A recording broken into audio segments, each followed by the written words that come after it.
Hi Church, I'm incredibly privileged to be able to share part of my story with you.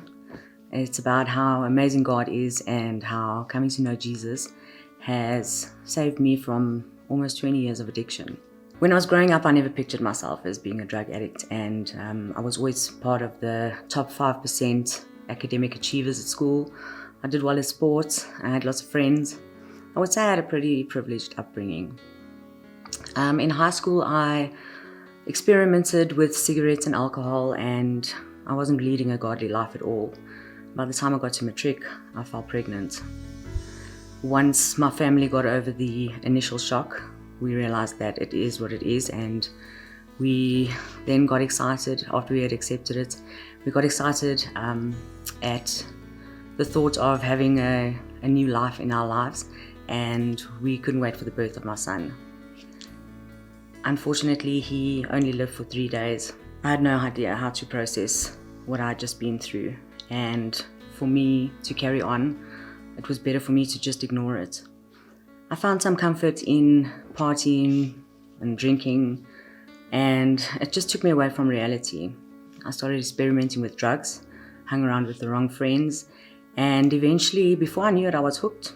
By the age of 22, I had dropped out of university. I wasn't able to keep a proper job, and I had pushed everybody who loves me away from me. That time in my life was crazy. I was taking drugs that used to make me pass out. I remember while I was driving, I'd fall asleep. I'd wake up in the bath sometimes. I'd fall asleep or pass out in public places, at work, and I can't even count how many times I nearly died. I didn't believe in God, needless to say, and in 2009, when I fell pregnant with my daughter, my mom tried to convince me to go to a church in Mayerton with her, which I didn't want to do, but I eventually ended up going, and I warmed up to the idea that there might be a God. All I know is I prayed for my daughter, and when she was born, she was healthy, so that was a huge relief. I was so happy, and for a few short years, I managed to keep it together. But I wasn't steadfast in my faith, and I quickly slipped off onto the wrong path again, and before I knew it, I was in active addiction again, full-blown addiction.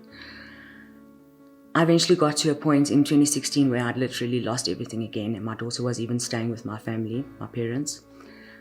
I checked into a rehabilitation center in Nelspruit. It was a farm called Healing Wings. And I remember getting there and needing to detox. They had to send me to hospital because I was withdrawing so badly from the drugs.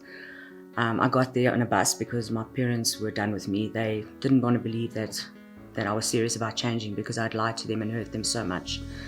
When I got there, I was checked into hospital, like I said, and when I sobered up, I remember feeling this intense shame and guilt, and I didn't even think that there would be any chance in this world that I would be able to attempt to have a relationship with God.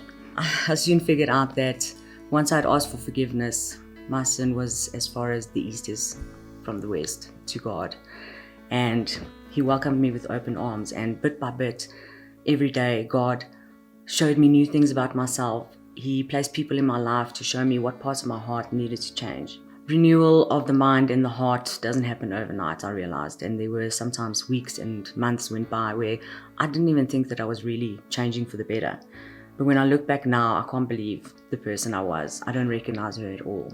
I believe that God's message in my story today isn't only for those people who have suffered with addiction or drugs. I believe that it's aimed at anybody who has been kept away from God because they struggle with shame, or they feel too bad, or they feel like they're not worthy of God's love. He makes a way where there is no way. And if He can restore my relationships, give me a second chance and forgive me, then He can do it for anybody. I'm just so grateful for everything. I stay rooted in the Word every day, and I belong to a church, and I take my faith really seriously because I understand and I know that I can't do this in my own strength. And if it wasn't for the Lord and for Jesus and for the Holy Spirit, I wouldn't be sitting here today giving you my testimony. And I know for a fact, and I believe fully in the verse that says, "Greater is He who is in me than he who is in the world." Thank you so much for listening. Have a great day.